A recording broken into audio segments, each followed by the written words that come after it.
All right. Okay. We are ready, rocking and rolling. 3, 2, 1. Welcome, Patriots, to the America First podcast. Today is Thursday, August 17, 2023, in the year of our Lord and Savior.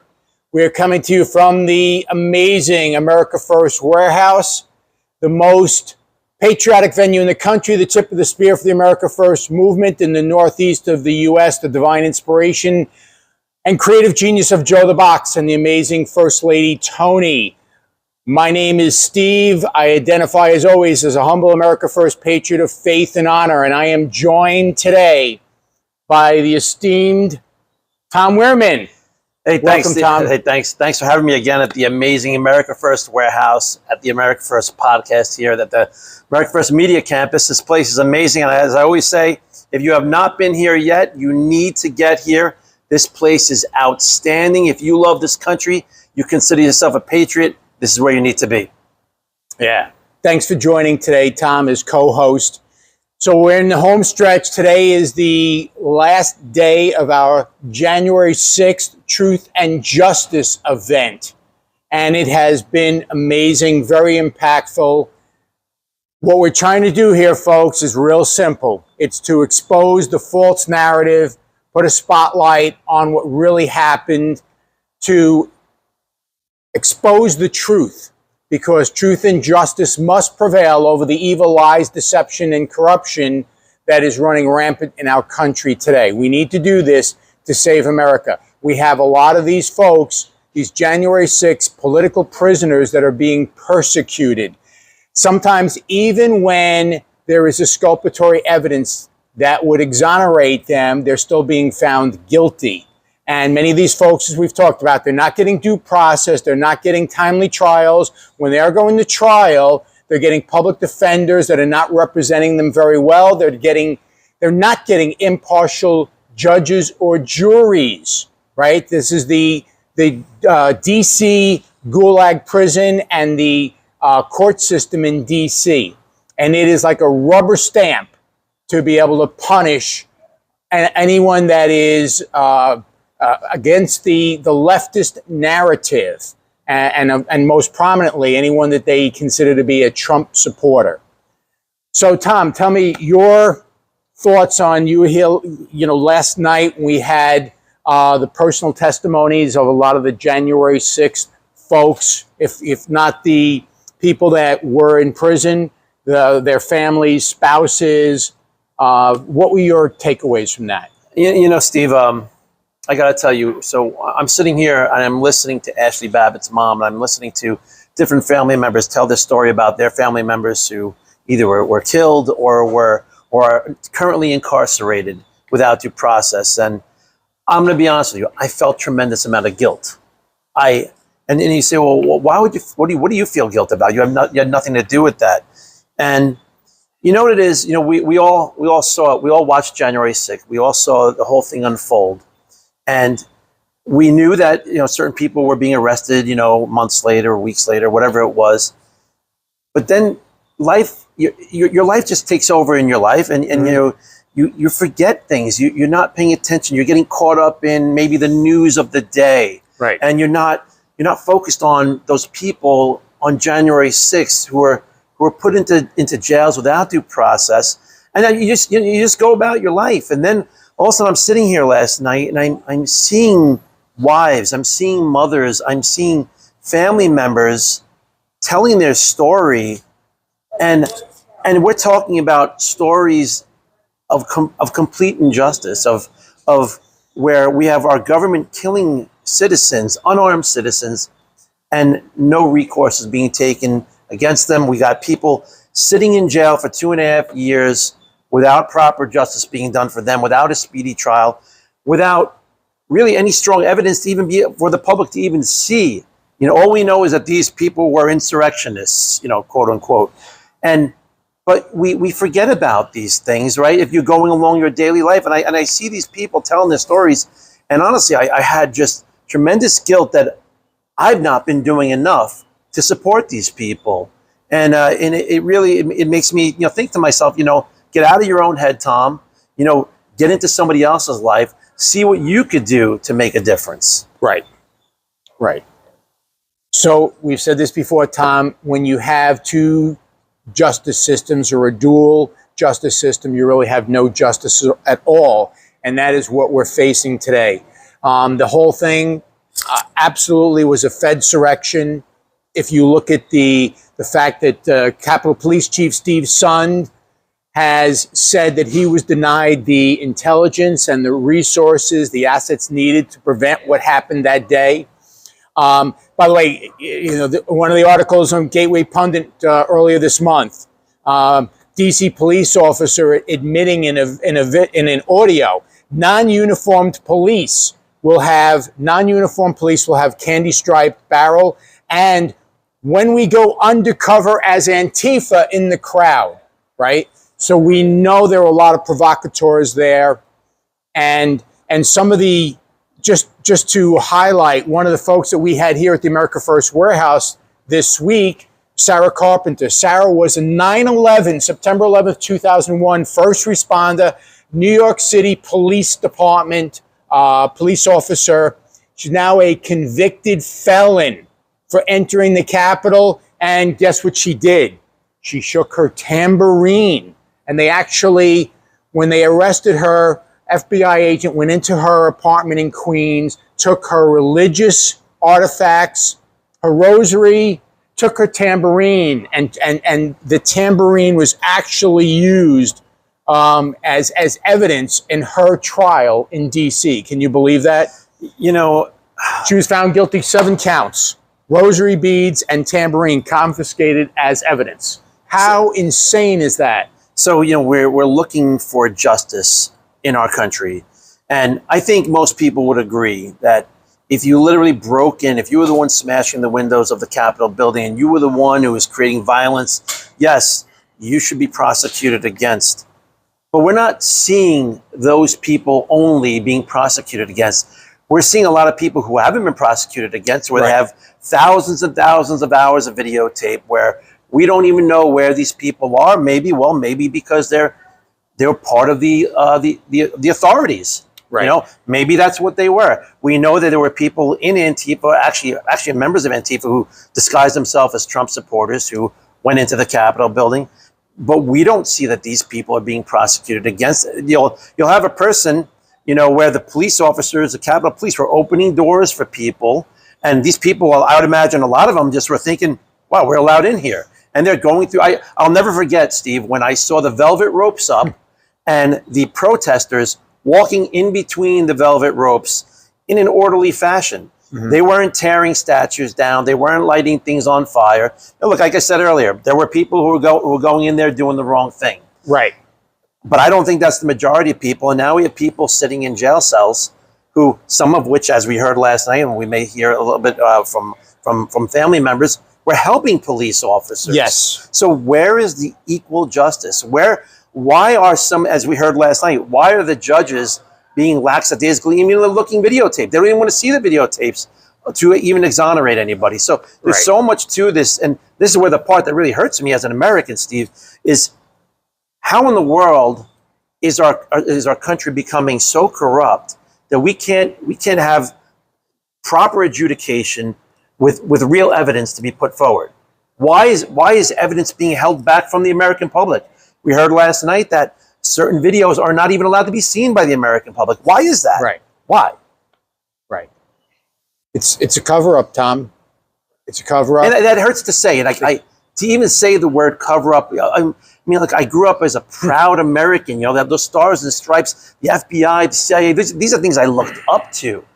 And now, I as an American, I'm hurt. I'm literally hurt. Hurts my heart as an American to know that our institutions that are meant to protect us are partisan, and they're literally trying to harm people. Yeah, Tom, I don't use that the word cover up casually, and I agree with you, man. I grew up. I'm a little bit older than you. Don't ask how much. But trying to figure it out still, Steve. But I grew up. I watched Superman, and I totally bought into truth, justice, and the American way. And, it really is devastating to realize just, how corrupt the government has become in our country. Right, and the agenda, right? So, we're seeing that, they took those who entered the Capitol, and some people who never even entered the Capitol were arrested. Some people they never even entered the Capitol and they were arrested. And they didn't do anything. They didn't destroy any property. They didn't do anything violent. It was absolutely a setup. It was a setup, Tom. And now they don't. I'm trying hard not to believe this, Steve. They don't want. I'm trying hard. So listen, they've got their narrative. It's a false narrative. They're trying to. This is all part of its political persecution and political lawfare. They're trying to intimidate all of us. And then, Tom, we talked about this previously. I'm going to just touch on it again to realize that there's another part of this insurrection on the part of the government that, and I say the government, it's government operatives, right? The intelligence community. Nancy Pelosi obviously was responsible for the Capitol Police. Sure. She denied the National Guard, Trump's request for the National Guard to be there. But on that day, right, they needed to create an emergency in order to stop the motion challenges that were going to be put forth to halt the certification and begin voting, to look into the November 2020 voting irregularities and fraud. They did not want that to proceed. So, and those pipe bombs were an insurance policy in case people didn't take the bait and if the Capitol wasn't breached, right? But they used that just before the first two motions were about to be made. And there were 140 congressmen, maybe congressmen and senators that were supporting this before the first two motions that were to be made, literally 2 minutes before, right? They evacuated the chamber, declared an emergency. When they resumed later, it was under emergency proceedings. Those motions were never made. And therefore, listening to, and they wanted to have it kicked back to the state legislature in Pennsylvania was asking for another, I don't know if it was a week to 2 weeks, 10 days to look into this. Because just as a quick example, in the state of Pennsylvania, there were 202,000 more votes that were tallied than there were voters and ballots. We know about having more voters and ballots in New York, though. Which per the election law meant that it never should have been certified. Right. And we've said, we were saying that this is all intertwined with the Trump indictments in D.C. 100%. And in Georgia. Right. So you have the Trump indictments now in Georgia, which are literally trying to make Donald Trump a January 6er, where they literally want to put him behind bars.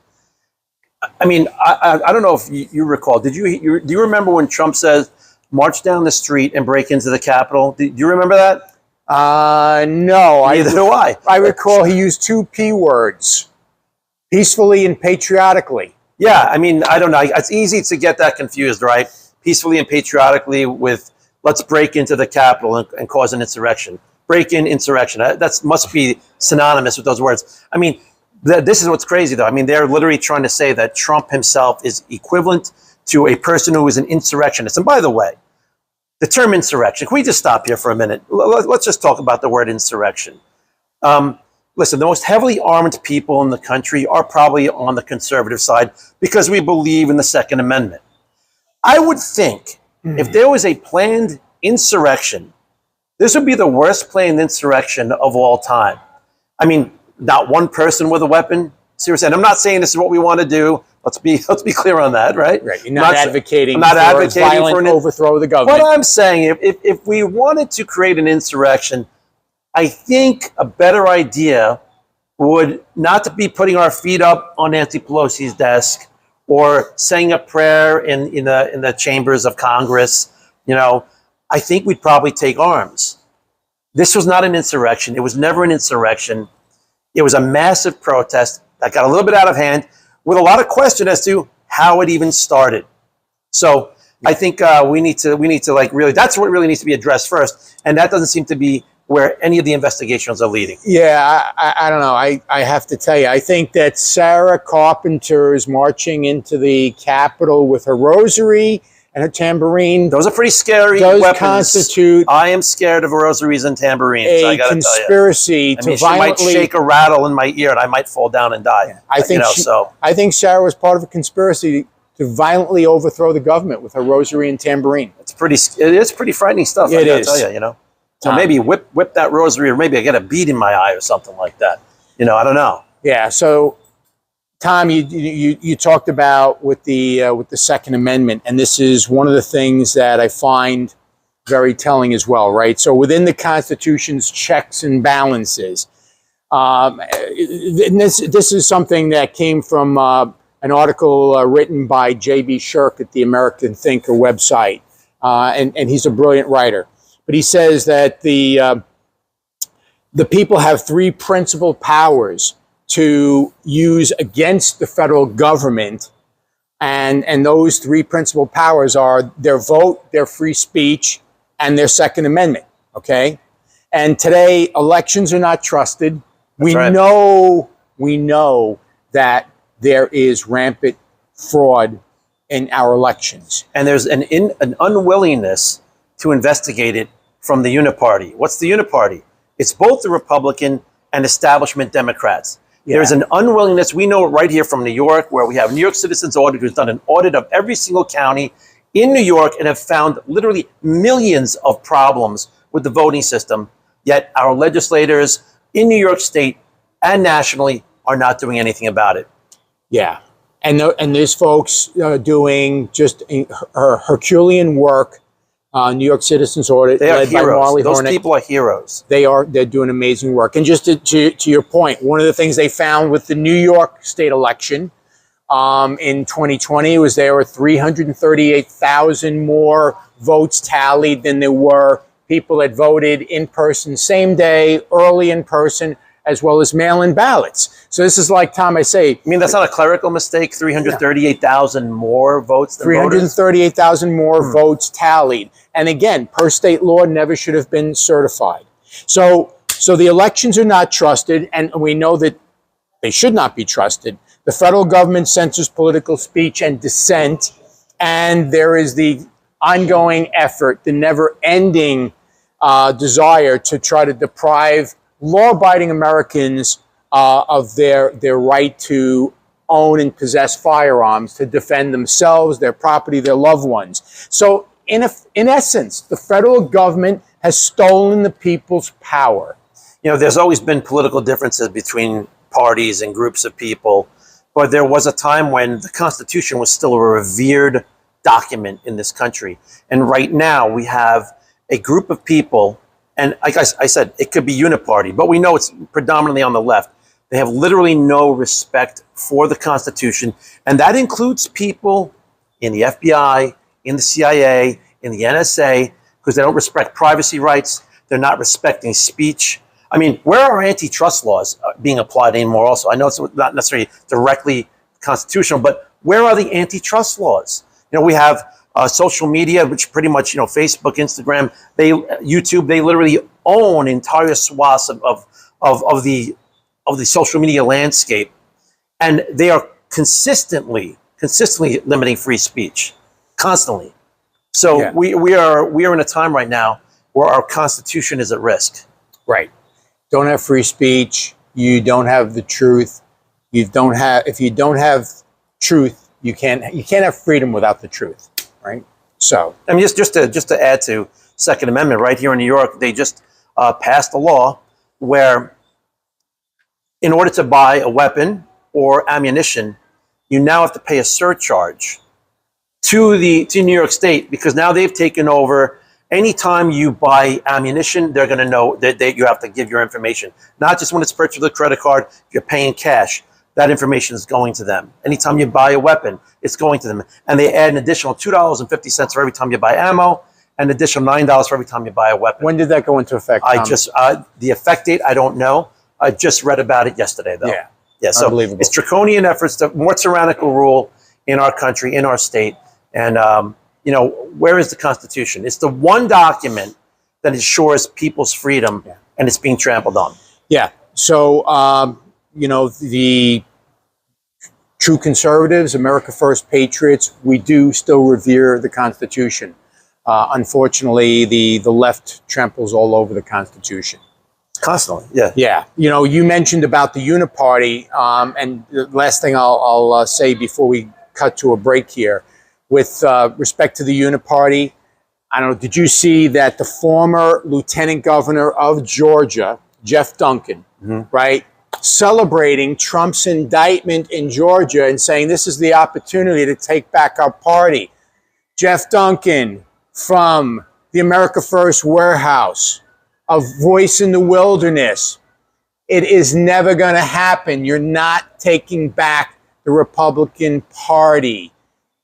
The America First movement is taking over the Republican Party, and we are never going to bend the knee to the likes of you, Jeff Duncan, and the establishment rhinos. It's never going to happen. And that's what's really amazing right now. And it's really it's a positive development, right?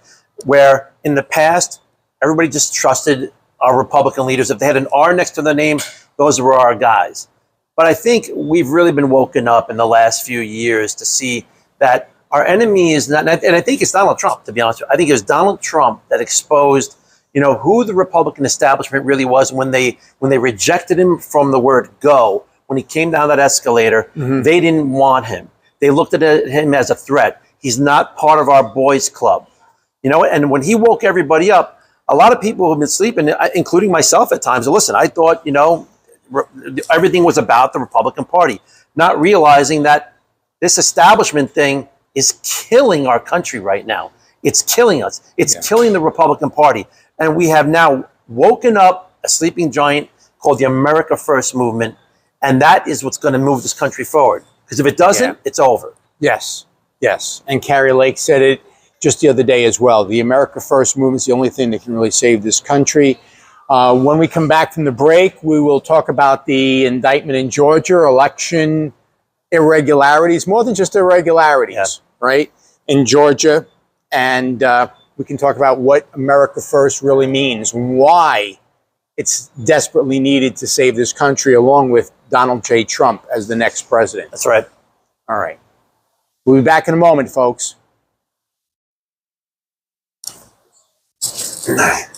I know that was a long run. About 22. Yeah, it's okay. Would be. See, do we have any of the? Let me see if we grab one of them. Sure, yeah. Just see if we can grab somebody here. Do you want me to take something here for you? You're fine.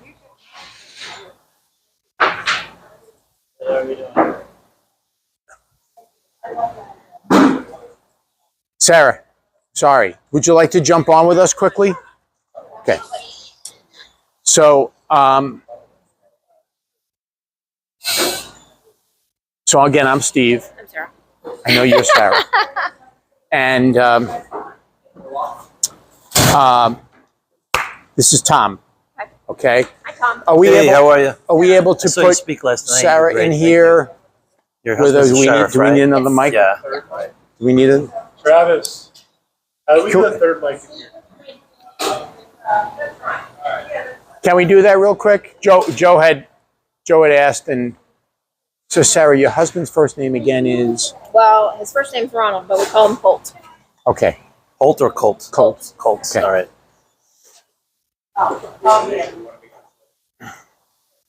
What seat we want to grab, Steve? We'll I'll get a chair for Sarah. All right. Hold on one second.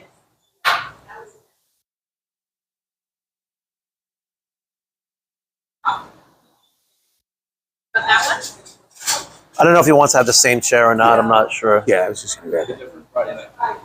Yeah, thank you, sir. Thank you. So when's the last time you actually got to see your husband? Hey, Steve-O. A couple of weeks ago, but it was over a year and a half before I saw him for the first time. The microphone's going.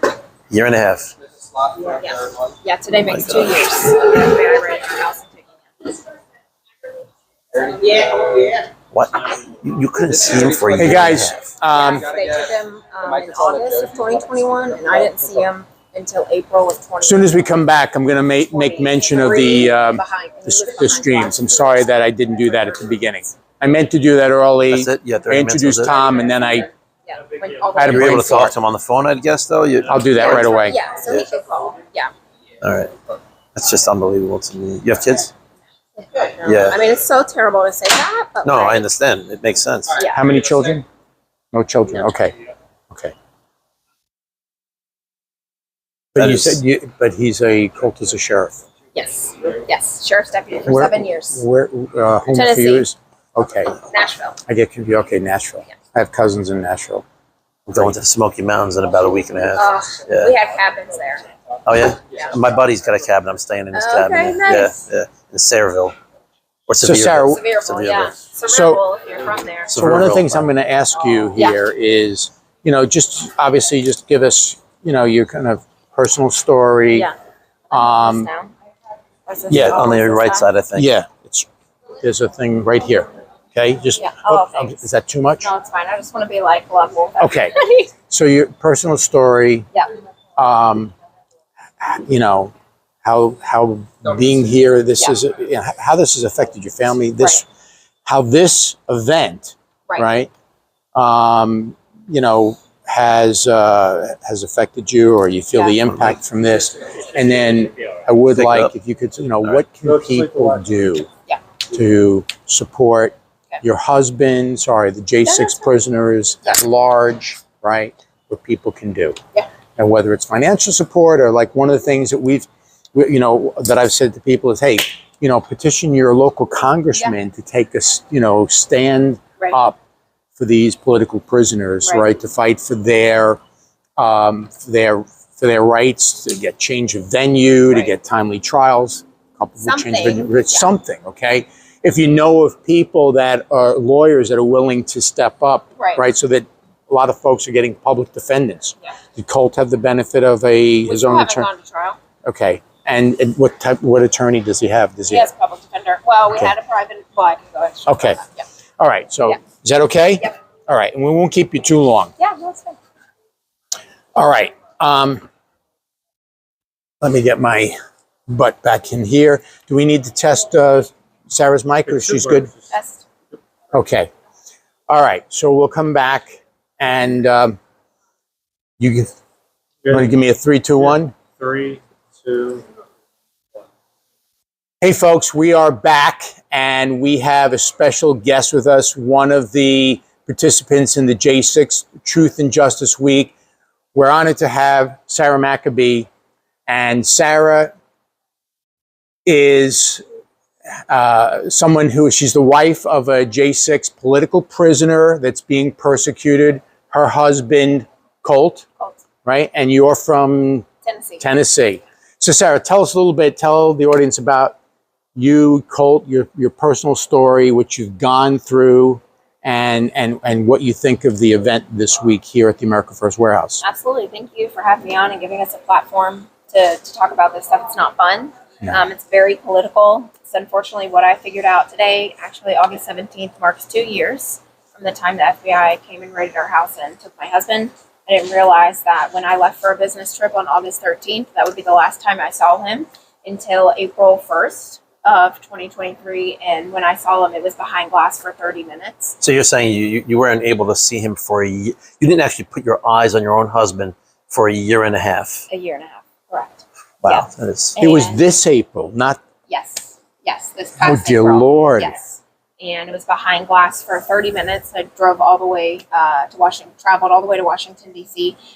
Prior to that, I have tried to go see him 3 times. First time was he was being held in Kentucky, and this was a month after this happened. And they told me you have a 15-minute in-person visit. And I drove 5.5. I got up that morning at like 4 a.m., drove 5.5 hours to go see him, was waiting in the parking lot. And all of these buses started to leave. And I said, dear God, please don't let him be on one of these buses. I walk into the facility and I give them my ID. And she's like, ma'am, he's not here anymore. He left this morning for another facility. And after I talked to my husband after that, when he called me, he said, Sarah, I'm so sorry. I was pleading with them to tell you that I was leaving. They couldn't even call me and say that he was being transferred. They made me drive 5.5 hours to be turned around to What go back. despicable people. And then twice in Washington, D.C., before they allowed in-person visitation. They did allow it for some people, and I was told twice. I literally paid for 2 trips to go to Washington, D.C., and was turned away at the door to go see him. Steve, the political prisoners are not limited to those who are behind bars. It's their families as well, in terms of their treatment, in terms of how much access they have to their family members. I mean, the injustices just keep mounting, and it's shocking. It's happening in this country. Right. We say that all the time, that we're doing time out here as well. You know, they are behind bars and away from their family, but it's very real. Survivor's guilt is a very real thing that we are dealing with, that we feel even guilty for coming out here to something like this because we know our loved ones are behind bars. It's hard to go to dinner with family and friends knowing what they eat and what they are allowed to do, and they're told a bedtime and when they can take a shower, and all of these terrible things that we on the outside, we don't even think about this stuff, that these people go from making thousands of decisions a day to making less than 60. And that's part of the problem that we're trying to fix when they get out, is it's so overwhelming. You can't even go into a Walmart or a Publix and pick out a shampoo because for the last so many years you've been told what you can buy and you can't buy. So Colt it's 2 years today. I'm so sorry for what you're going through and what he's going through. And he still hasn't had a trial. No, so we were supposed to go to trial, jury trial starting September 25th was starting jury selection, but as of this week, they are looking at pushing it again. This will be the 3rd time that they've pushed it, and it's looking like it's January. And it would be in D.C. No change of venues. Right, no change of venue, and he's got a public defender. Yes, so we had a public defender at first because you're like, just in this whirlwind, what do you do? What's going on? And he had a really good public defender out of Nashville, but then when it got moved to DC, he needed another person. Well, he was one of 700 at that point. They had no public defenders, so they were going off of another list, and I was like, let's just wait a second. I will look for a private attorney. That's what you're told. Go get a private attorney. They're so much better than public defenders.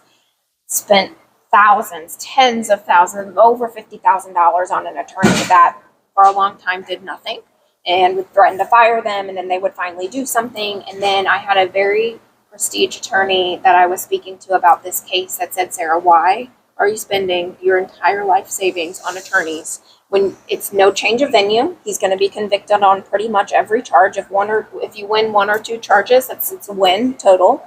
He said, go get a public defender, save your money for sentencing and appeals. There's a 97% conviction rate right now in Washington, D.C.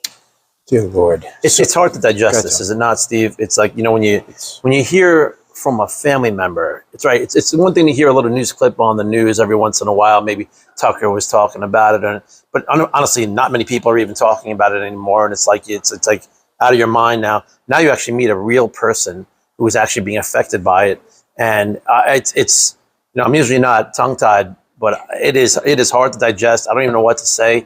You know, it's not just it's like watching a movie where you feel the pain of somebody, but then you realize it's not a movie, it's his real life, and it's part of what is seemingly a death of a nation.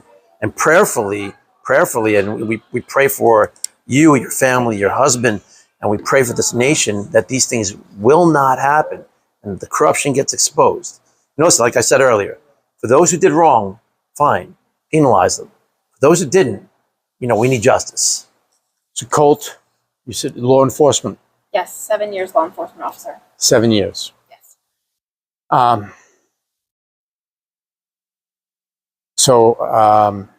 What can people do, Sarah? What can they do to try to help you and your husband, to help the J6 political prisoners at large? What can they do? Absolutely. That's such a loaded question because there's so many different avenues, right? To help my husband, you can go find his Give, Send, Go, /Maccabee. You can read all about what he has gone through. And that goes strictly to us to help with legal fees, help keeping, the house up and running and all these paying for commissary. These are the things that a lot of people, that the American people don't understand. It's so expensive to have a loved one incarcerated, right? Because of Sure. the justice system and the prison system and how it is. He's been moved 7 different times. Every time he gets moved, he's just given a jumpsuit and basic shoes, shower shoes. So I have to pay for his shoes, his undergarments, his food, his toothbrush, his toothpaste, basic necessities. It's at least a couple hundred every single time. The shoes that they wear to go outside and play basketball, or to wear out in the day room.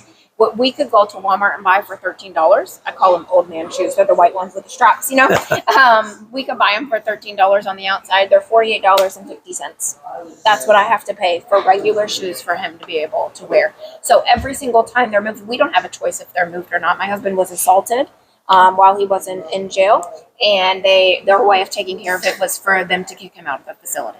So then we had to start over again. And so there's just so many different facets of this. Legal is very much a real thing that a lot of people need help on, but it's just your everyday. These people are the breadwinners that were stripped from their families that are now trying to figure out how to pay bills. So surely for him to be treated like this, he must have been punching a police officer in the face. He must have been, tearing statues down. Tell us why he's in there exactly right now. Yeah. 2 things. Roseanne Boylan was trying to save her life, and helping a police officer that acknowledged he was trying to help. And I truly believe that is why they never gave him bond. They want to stick it to him. He was a sheriff doing what they are trained to do, right? That's the thing. They're taking these law enforcement officers, these veterans, throwing the book at them when they were doing what they were trained to do. I've never had the opportunity to ask him if he knew what the outcome would be and that he is still in this mess 2 years later. Would he still have done what he have done that day? I don't need to even ask him that question because I know his answer would be yes. Because you watch these videos and you just see a hero in action, in my opinion, doing what he was trained to do. So you just said there's videos. So what? So there's videos that you would say, is it like just glancing at the side of him, or can we actually see him clearly?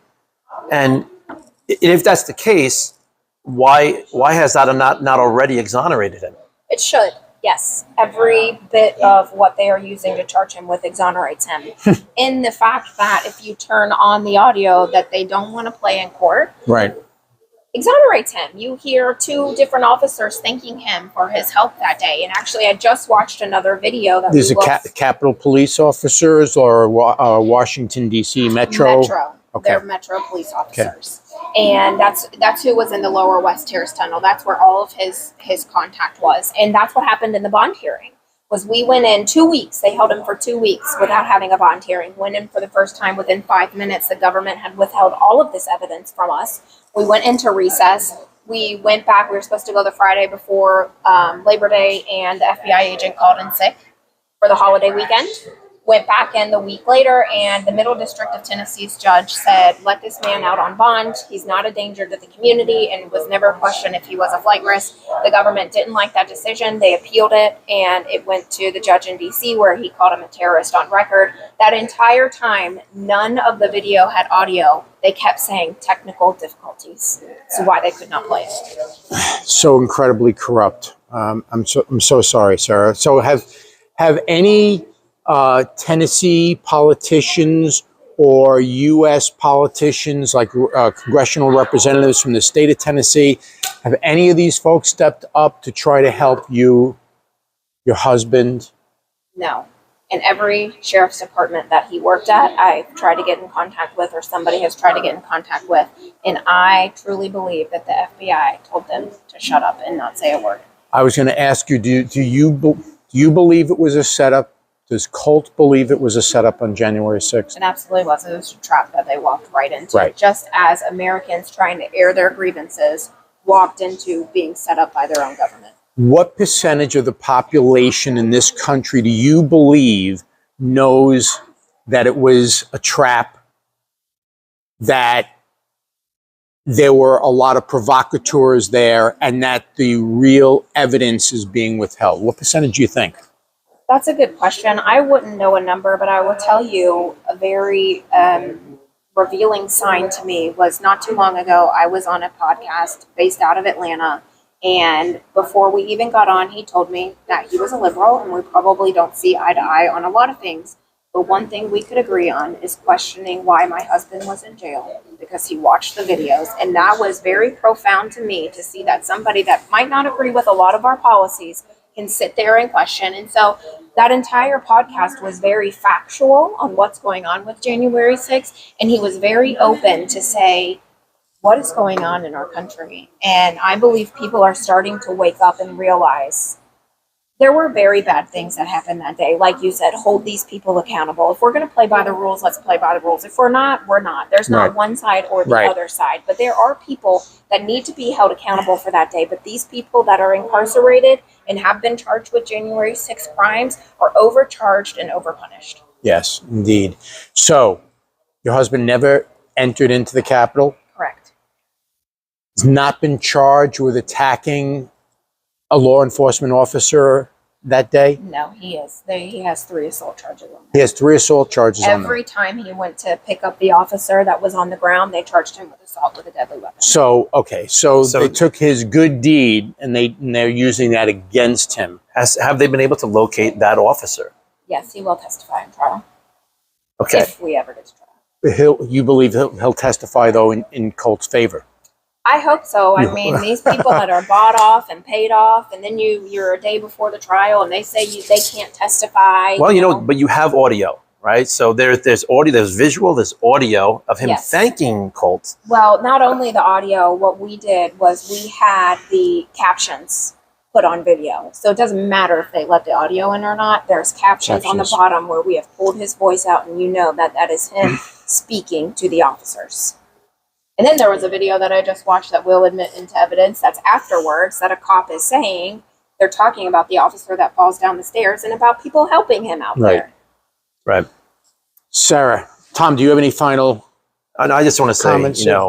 listen, how sorry we feel. But if there's a light at the end of the tunnel, if Colt's imprisonment right now can help, pull the veil away of seeing what's going on behind the scenes, where those who are corrupt are being exposed.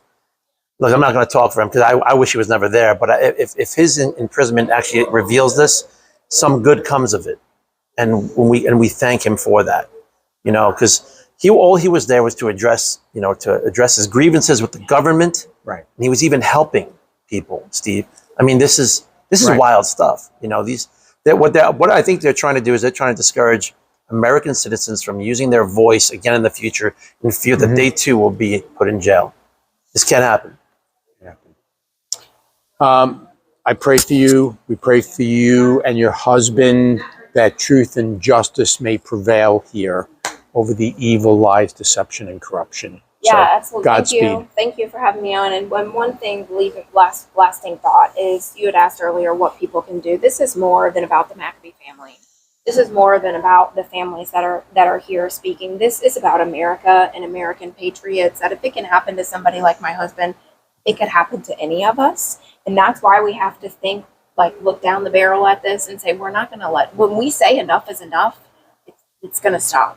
And that's what we have to do. Adopt a local censor in your area. There's a map on Fort Ashley and American Gulag where you can find people from your area, write to them, reach out to their families for local support. Everybody has a voice. We need to be getting these stories out. Monetary donations to keep us going are great, but if we just sit back and sit on our side of the street and eat our food, nothing is going to change in America. We have to save ourselves. Yeah, very well said. God bless you and your family. Thank you. Yeah, thank you for being Thank here. you so much. We'll be back in a moment, folks. Thank you, Sarah. So it's GiveSendGo/Maccabee? Yes. Okay. Yeah, that's ours. Yep. Okay. And we could put that on the bottom of the screen, right? Yeah, maybe we can do that. If We can put it in the we do the In the edit. description. description. All right. Thank Good. you for having me on. I really absolutely. appreciate it. Thanks for being here. Get Like out you of said, here. it's pretty wild, Yeah. Get out of here before I just start crying, okay? just the fact that All right, I'm gone. I'm gone. there's a website called American Gulag. Yeah. Just think about that. Yeah. It's I like Hey, it. David, thank you, sir. Thank you. What do I got? Are we doing Another segment or we go? Let's do one more segment quick. Can I just put this mic underneath? I'll turn it to the off position. It's off. You have to use unplugged. Tom, this makes me want to cry. Yeah, no, that's it's like, you know, there are times where I'm just pausing and I'm like, how, you know? Okay. So I'll just leave it under here. No, because that's the mic that goes to the stage. Okay. Steve, how are you? All right, good. We're just going to finish one short segment here. Can I leave this here, Travis? Yeah. Is that all right? I just gotta plug this back into his speaker. Okay. Sorry. Thank you, Travis. I just want to talk about the indictment, get your thoughts Yeah, on that. sure. We won't go too long. I Yeah, gotta jump in there with Steve. Okay. Live in the lodges. Yeah. I have a friend who will watch this that wanted me to go with her that day. Yeah, I was actually supposed to go. Yeah. And my wife was sick with cancer. And I said, there's no way I'm doing that. So anyhow. All right. Give me 1 second. I just got to bring this back to life.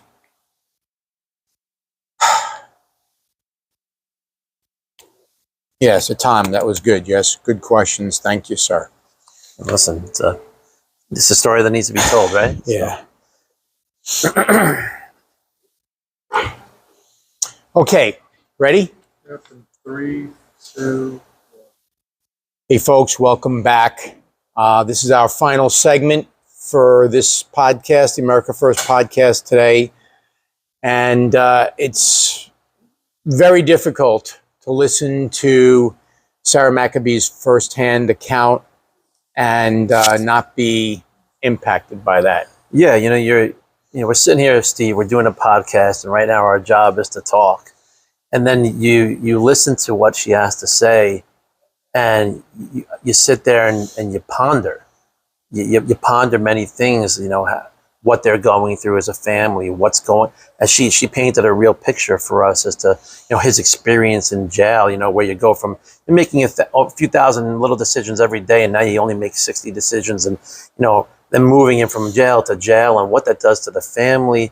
And then on the grander scheme of things, what's actually happening to our country right now. And this is, you just sit back and you're like, this is not what our founding fathers envisioned. This is not what they sacrificed for. 1776 means something because it was a small band of Americans. It wasn't a lot. Remember, most Americans, like today, just want to sit back and they don't want their feathers ruffled. They want to just go about their day doing the same thing. But what did it take?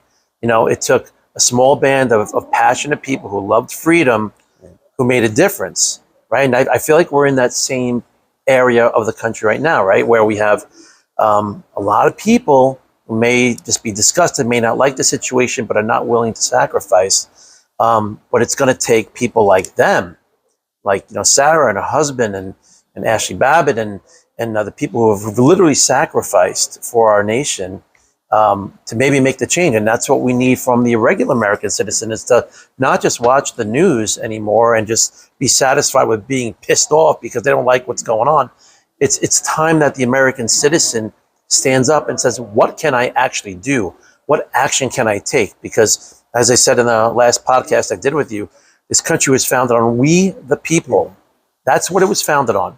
And that's what it's going to take to provide a solution. Conceived in liberty. And they are stealing, they have stolen his liberty. They're stealing his life.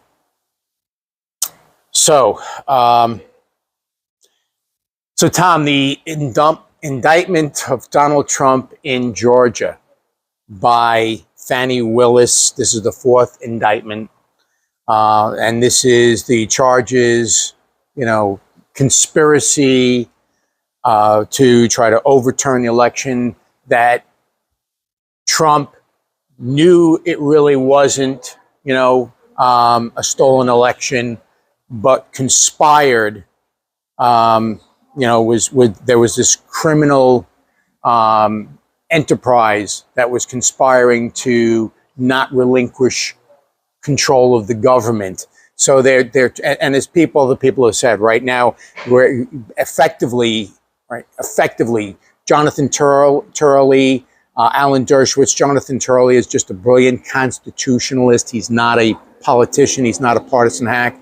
They've said this is you're really trying to now charge somebody for challenging election results, right? And we know there's never been anybody else who's ever challenged an election result. I mean, Stacey Abrams would never have done something like that when she lost, in her governor's race. She never did that, right? Dershowitz said that what the Trump campaign was doing was exactly what Al Gore's team did in 2000, right?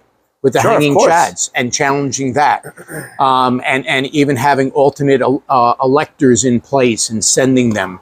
So the thing is that they're gonna try to find you guilty. They're gonna try to prove somebody's state of mind. So what are your thoughts on this? Well, if you're going to try to prove somebody's state of mind, then you literally have to ignore what was actually said, right? March patriotically and peacefully. This is what was said. I mean, is there a subliminal message in that somewhere, Steve? Is it like back in the 80s when they would play records backwards and then you'd pick up these subliminal messages from Donald Trump? How they go about this, I mean, they try to create a narrative. But I'll tell you what. They do this because they do know they have judges in their back pocket. They know that judges are political appointees, and they're hoping that some of these judges will just completely ignore the Constitution, not understand what freedom of speech is, which, let's be honest, we just take a look at our Supreme Court of the United States, and you see 3 justices continually just completely ignoring the Constitution. So they're betting on it. That's what they're betting on, And Just come out again. let me see. Travis, it just cut out again. Hold on. Yep, this that USB. I don't know. I must be. Okay, we got it. It should be back. Try again. So are we back? No, it's not going to come back. You have to. Stop. The USB pulled out, or I pulled it out. Sorry, Tom. It's all right. I'll pick off. I got it. Yeah, just the 3 Supreme Court justices there, right?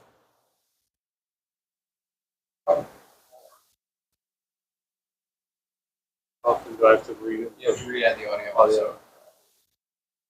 Sorry about that. I don't know what the hell.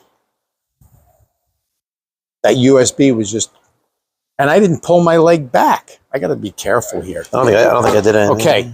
All right. So Tom, we'll start. So let's do a 3, 2, 1. 3, 2, 1.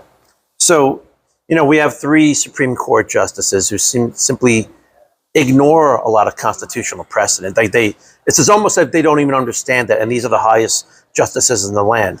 The question I have, though, and here's where I'm struggling, Steve, is are these charges being brought against Trump in a real effort to convict the man, or are they being brought against him in an effort to derail his presidency?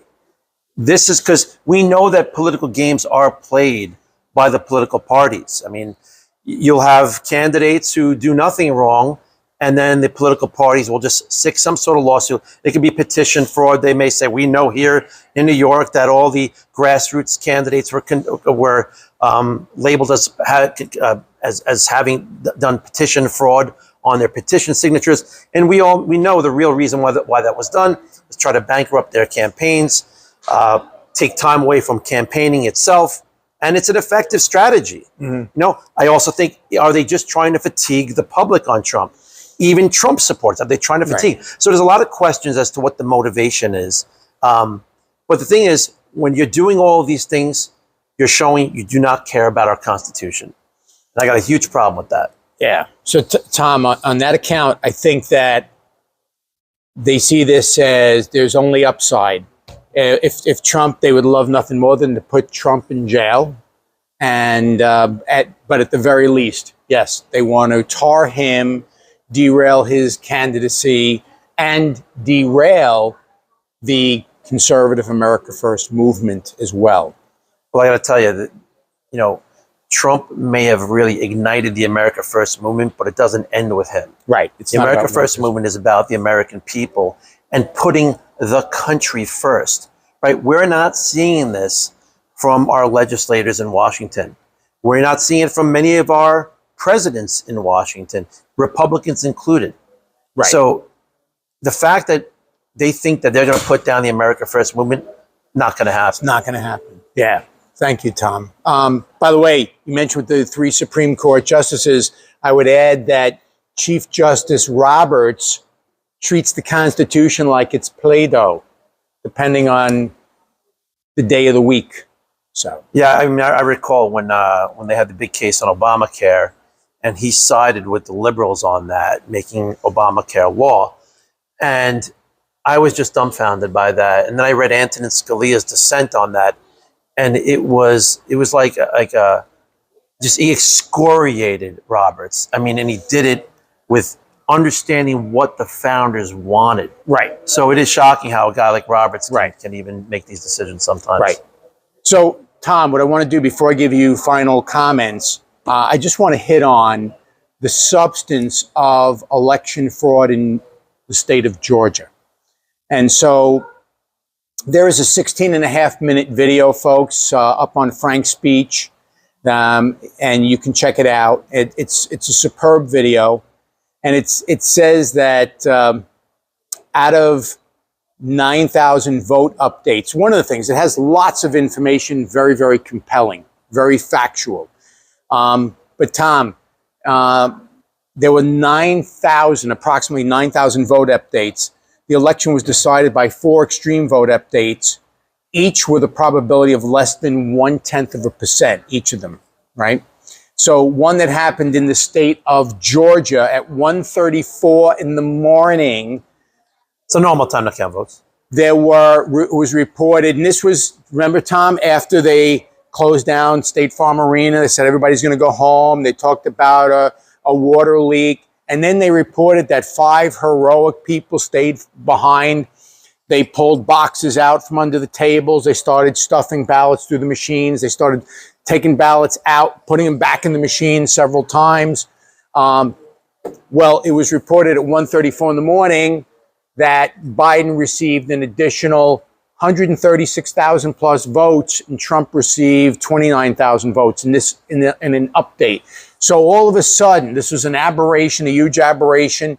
Trump was leading by 356,000 plus votes at midnight, and then the shenanigans started.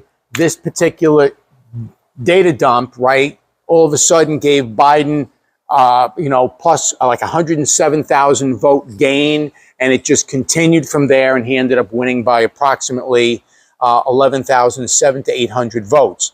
But some of the irregularities, I'm just going to very quickly. So you talk about Trump's state of mind, and did he believe that the election was really stolen? You're damn right he did. That's absolutely So correct.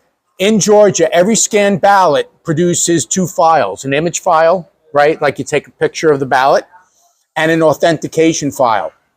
And they're supposed to be produced simultaneously, except for over 16,000 ballots. The authentication files were generated hours or days after the image files were generated. So how is that possible? And again, that's greater than the margin of victory for Biden. Over 17,000 final certified votes, recount presidential votes, had no image files at all, over 17,000, right? There were 132,000 plus mail-in ballot image files that cannot be authenticated. There were no authenticated files for 132,000 plus mail-in ballot images. And the last data point that I just want to quickly share is that there are no images to support 374,000 plus certified in-person votes, no image files. And this is a violation of both Georgia state election law as well as United States federal election law. So you have Donald Trump now being brought up on charges that he should not have even questioned these results or these data points that you have given us right here. He's not allowed to question that. This is for the presidency of the United States of America. The success and failure of our nation depends on it, not just on who the president is, but on the election systems themselves. If we don't have an election system that the public can trust, we don't have a republic anymore. That's it. We must have trustworthy elections. And if the people of the country were to just say, let's say they were to choose a communistic or socialistic style government, but if the people chose it, we'd have to accept it. But when other people are choosing, when one person is getting 40,000 votes, or they're just duplicating votes or doing all the things that you said in your data points here, you don't have secure elections anymore. You don't have a nation. That means the elites are choosing who our leaders are, and it is no longer we the people. It is the elites are the people. Yep. And that's why we talk about the biggest problems that are facing the country. To me, that's at the top of the list right now. It has to be. Yeah. If you don't have trustworthy elections, you don't have a nation anymore. Yeah. So, Tom, what are your, well said, what are your final thoughts, sir? Well, I'll tell you what, this whole J6 week here at the warehouse has been so eye-opening. Again, it put real faces to the struggles that people are going through, those who are incarcerated. And we tend to only think about them, but their families. We're actually meeting the people. Ashley Babbitt's mom is here talking about her daughter. Somebody who just wanted to air her grievance to the government. Right. Unarmed, shot. No accountability. Zero accountability on who shot her. This really speaks to my heart in a way that it didn't speak before. And, for those of you who are watching right now, and maybe you're in the same position that I was in, where, you just been watching the news, you know about January 6th, then you go back to work the next day and you don't really think about it. I'm encouraging you, look deeper. These are your fellow Americans, and if it could happen to them, it could happen to you as well. Thank you, Tom. Thanks for co-hosting today. Folks, we're going to have the grand finale this evening from 6 to 9, but you can watch live stream everything that's going on here. Couple of sources. We have USA 76, the number 4, Ashley, ASHLI, right, Sean? And that's on YouTube and Rumble. And we have Freedom Extreme Media. I'm sorry? Freedom Express Media. I'm sorry. Freedom Express Media. Sorry, David. And that is on YouTube, Rumble, and Twitch. So please check out those sites. If you're not there already, please do. And thanks very much, folks, for watching this. We have the America First podcast that'll be on Rumble, and you can visit us on Rumble via TAFMC for the America First Media Campus, TAFMC. We also have, turning to something a little bit more positive, we have the next edition of That Show Tonight, tomorrow night, Friday, August 18th, here at the America First Warehouse sketch comedy show that is the creation of the hilarious Michael Loftus. So join us for that. If you can't be here in person, subscribe via thatshowtonight.com. Thatshowtonight.com. You can subscribe, and then you can watch all of the previous editions as well. Thanks very much, folks. As always, stay strong in faith, be courageous, live free. God bless. See ya. Thanks. Thank you, young lady. Thank you, Tracy. Let me go see Mr. Thank you, Dan. Oh, yeah. Wait a minute. Okay, thank you so much, Dave. I'm sorry. You know what? After she started talking, I felt like I had, just my brain. I'm sorry. I'm sorry about that. No. I kind of like the extreme. Yeah. Thanks, Dave. Thank you.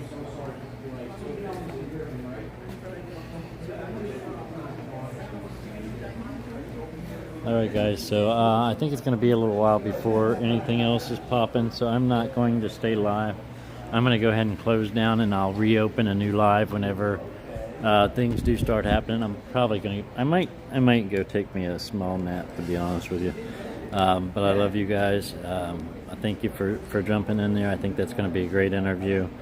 We cut it short here. We don't have to re-edit it, and we'll be back here in just a little while. Thank you guys. Extreme Freedom Warriors.